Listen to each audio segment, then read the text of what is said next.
Assalamualaikum warahmatullahi wabarakatuh. Nama saya Dimas Setiawan. Kelompok saya mengambil judul yaitu Sistem Informasi Warehouse Management. Dan ini adalah nama-nama kelompok saya. Yang pertama ada Arta Indra Madewa. Yang kedua ada Dimas Setiawan, saya sendiri. Yang ketiga ada Santosa Astari. Yang keempat ada Ilham Hidayat. Dan yang terakhir ada Muhammad Ridwan. Di sini kita akan membahas materi pertama yaitu kebutuhan fungsional warehouse management.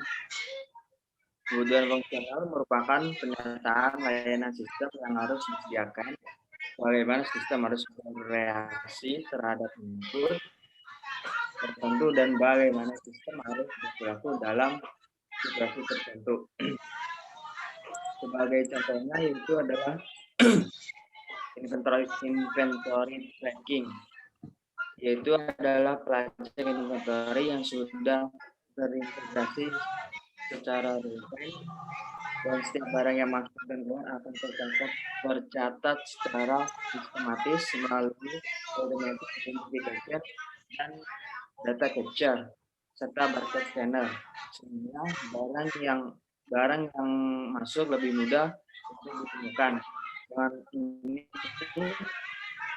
perusahaan dapat menemukan barang-barangnya yang ditampung bisa lebih banyak karena semua barang tercatat dengan mudah.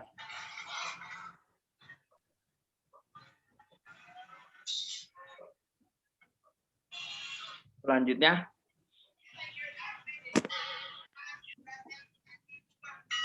oke, untuk selanjutnya saya ingin menjelaskan tentang sistem dapat manajemen data, yaitu memasukkan data, mengedit data, dan menghapus data. Untuk yang kedua, sistem dapat menginformasikan kode barang, nama barang, dan jumlah stok yang ada di gudang, sehingga mempermudah dalam pencarian data barang tertentu dan juga jumlah stok barang yang masih ada di gudang. Dan sistem barang dapat menginformasikan jumlah barang yang masuk ke gudang dan jumlah barang yang keluar dari gudang.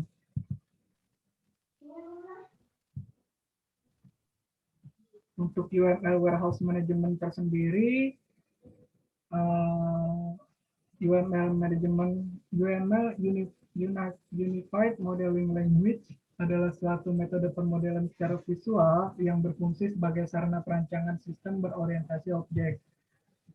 Dan terdapat 9 jenis UML dalam tugas kelompok ini. Kami akan membuat 3 UML, yaitu use case diagram, activity diagram, dan sequence diagram.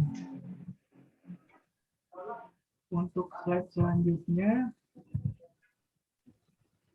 use case diagram. Kita ingin menjelaskan tentang use case diagram. Use case diagram tersendiri adalah suatu urutan interaksi yang saling berkaitan antara sistem dan aktor. Use case itu dijalankan melalui cara menggambarkan tipe interaksi antara user, suatu program, atau sistem dengan sistemnya sendiri. Lalu untuk selanjutnya akan dijelaskan oleh rekan saya.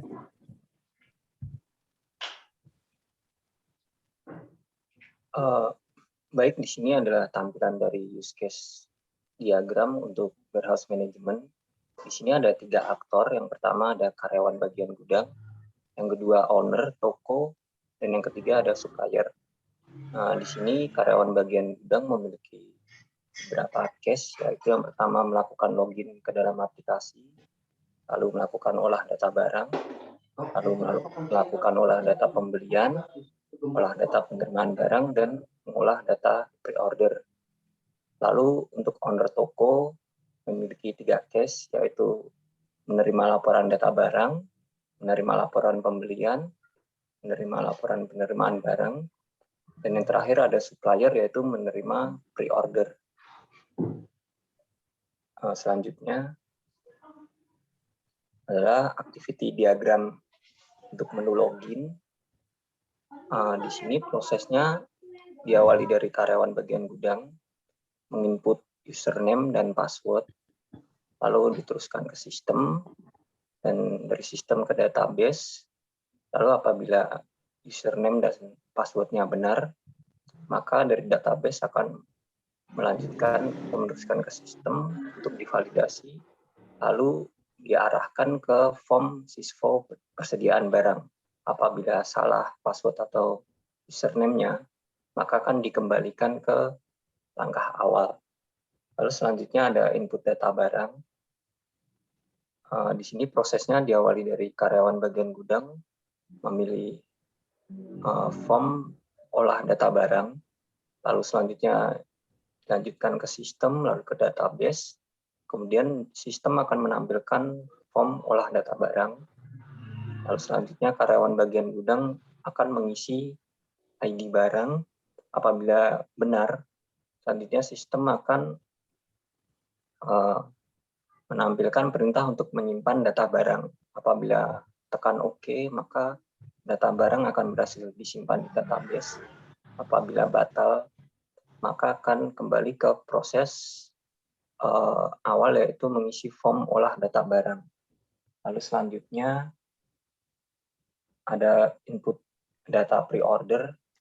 Di sini prosesnya sama saja dengan input data barang. Kemudian selanjutnya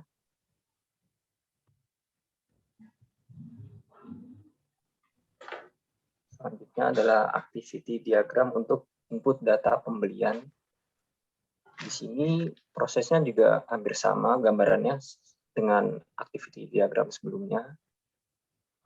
Di sini ada form data pembelian, lalu karyawan bagian gudang menginput data pembelian. Kemudian apabila datanya benar atau sudah selesai, maka akan disimpan di database. Apabila batal, maka akan kembali ke langkah awal. Lalu selanjutnya, di sini ada input data penerimaan barang. Prosesnya juga sama seperti input data pembelian. Gambar diagramnya juga hampir sama. Langkahnya juga sama. Lalu selanjutnya yang terakhir, ada input laporan data barang. Nah, di sini diawali dari karyawan bagian gudang memilih form laporan data barang, kemudian dilanjutkan ke sistem, lalu dieksekusi database, dan dikembalikan ke sistem. Kemudian sistem akan menampilkan form laporan data barang, lalu menampilkan form laporan, kemudian menampilkan kategori laporan. Apabila semua sudah diisi oleh karyawan bagian gudang, maka sistem akan menampilkan atau memunculkan perintah menyimpan laporan data barang.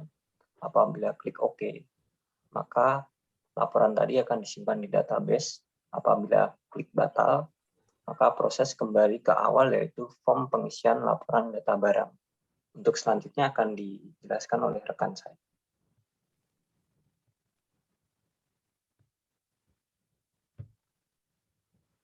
Selamat malam. Di sini saya akan menjelaskan untuk activity diagram untuk penginputan laporan data pembelian barang.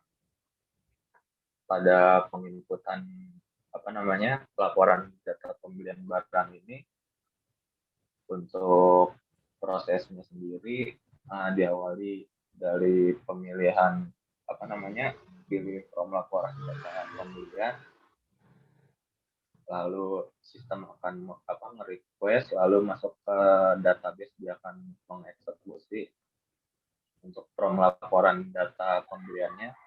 Lalu untuk karyawan bagian gudang akan mengisi kode laporannya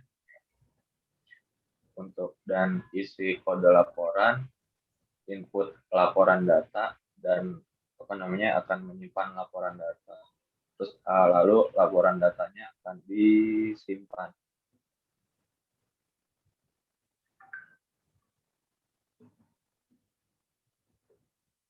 Untuk penerimaan laporan data penerimaan barang, dia prosesnya hampir sama.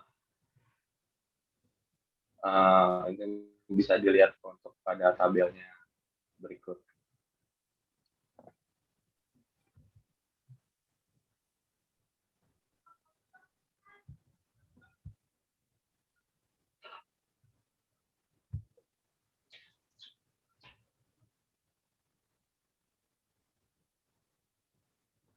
Di sini saya akan menjelaskan untuk sequence diagram untuk proyek yang kami pilih itu warehouse management.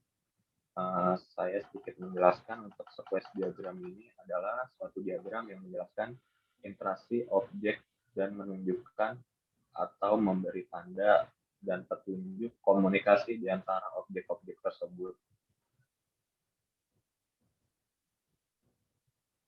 Sequence diagram ini biasanya digunakan untuk menjelaskan perilaku pada sebuah skenario dan menggambarkan bagaimana entitas dan sistem berinteraksi, termasuk pesan-pesan yang dipakai pada saat berinteraksi.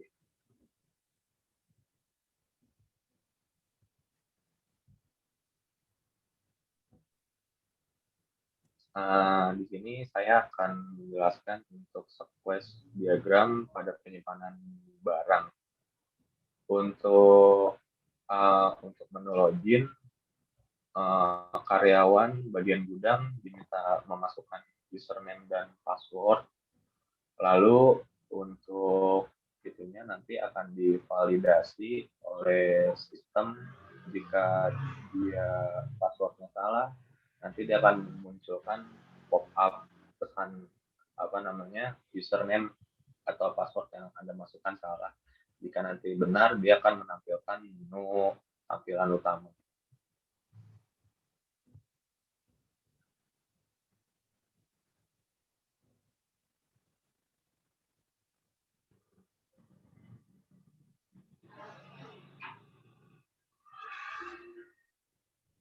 Untuk penginputan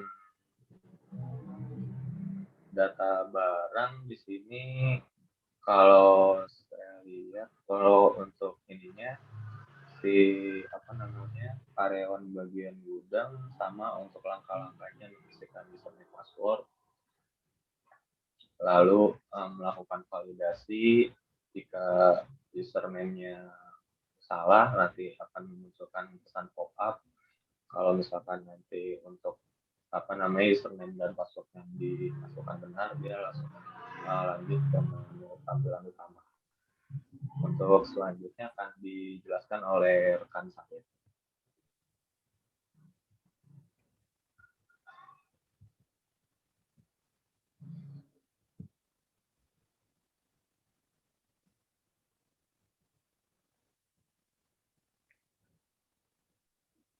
Ya, di sini saya akan menjelaskan screen diagram pada penyimpanan barang.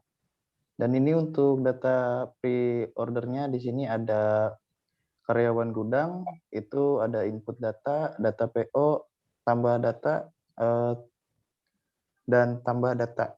Tambah data PO dan tambah data. Dan untuk di sini data tersimpan, data PO berhasil ditambahkan, tampilan data PO berhasil disimpan.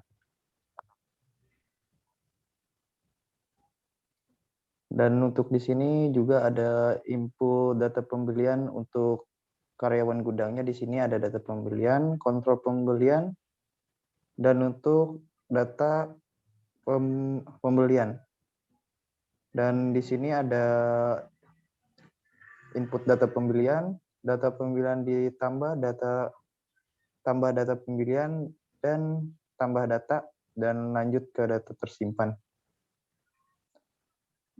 Dan ini adalah saya akan menjelaskan input data penerimaan barang.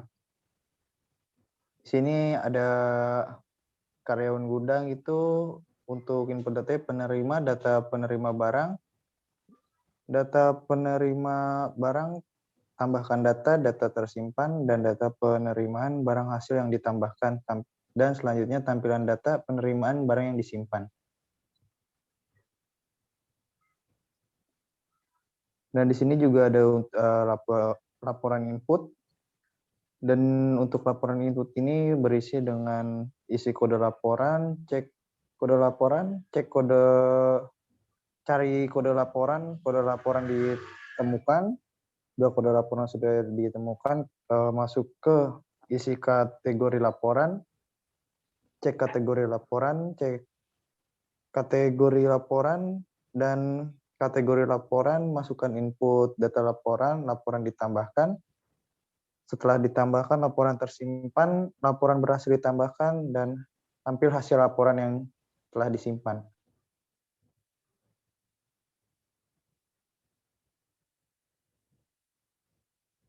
Oke, sekian dari presentasi kelompok kami. Apabila ada kekurangannya, mohon maaf. Wassalamualaikum warahmatullahi wabarakatuh. Waalaikumsalam warahmatullahi wabarakatuh.